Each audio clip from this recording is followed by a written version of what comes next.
Hello everyone, welcome back to my new video. আজকে আমি তোমাদেরকে কিছু ইনডোর প্ল্যান্ট শেয়ার করব। আমার ইনডোর প্ল্যান্টগুলি আমি কিভাবে সাজাই আর কোন কোন ইনডোর প্ল্যান্ট আমার কাছে বর্তমান আছে সেগুলি তোমাদেরকে দেখাবো। এখন ভিডিওতে যেই গাছগুলি দেখতে পাচ্ছেন সেই সব গাছগুলি হচ্ছে ইনডোর প্ল্যান্ট। এগুলোতে তেমন রোদ লাগে না আর এই গাছটা জলেও ভালো গ্রো করে, কিন্তু আমি জলে রাখিনি, এটা আমি মাটিতে লাগিয়েছি। খুব সুন্দর লাগে এর পাতাটা দেখতে। আর মানি প্ল্যান্টের ব্যাপারে তো তোমরা সবাই জানো, আমি ছোট বড় অনেক টবে ভেবে লাগিয়ে দিয়েছি। এটা আমার ডিআইওয়াই করা একটা টব। এখানে কিছুটা মানি প্ল্যান্ট, 2-3টা পাতা শুকিয়ে গেছিলো, সেগুলি আমি ফেলে দিলাম যাতে অন্য পাতাগুলি আর নষ্ট না হয় আর দেখতে ভালো লাগে। আর এই যে এখানে কিছু লাকি ব্যাম্বো আমি এখান থেকে কেটে নিয়েছিলাম যে নতুন করে আজকে জলে রাখবো। আর লাকি ব্যাম্বোর আরেকটা ভ্যারাইটিস, তার পাতাগুলি একটু সাদা সাদা দেখতে, এটাও আমি আজকে কেটে নিয়েছি। আর এই যে এখানে আরও 2টি গাছ আছে আর একটা স্নেক প্লান্ট। সব প্লান্টগুলো খুব ভালো মতো ধুয়ে এই গাছের জারগুলোতে পরিষ্কার জল রেখে এভাবে আমি সাজিয়ে রেখে দিব।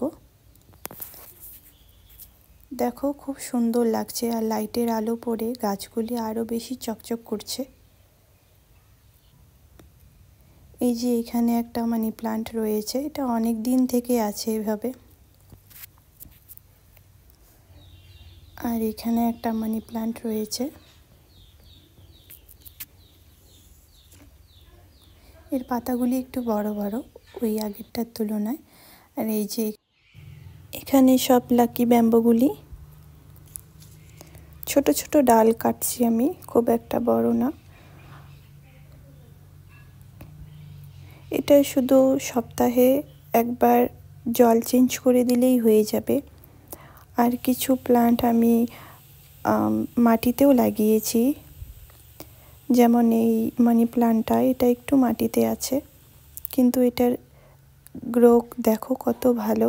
তার জন্য আমি এইভাবে দিয়েছি একটা তারের সাহায্যে। আর তার উপরে একটা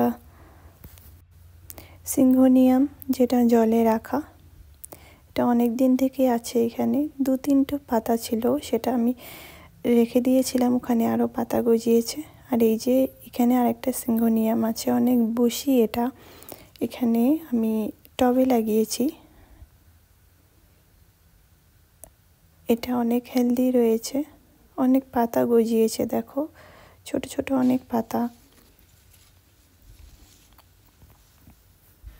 আমার ভিডিওগুলি যদি তোমাদের ভালো লেগে থাকে, কোনো টিপস পেয়ে থাকো, প্লিজ আমার চ্যানেলটাকে সাবস্ক্রাইব করে দিও আর আমার পাশে থেকো বন্ধুরা।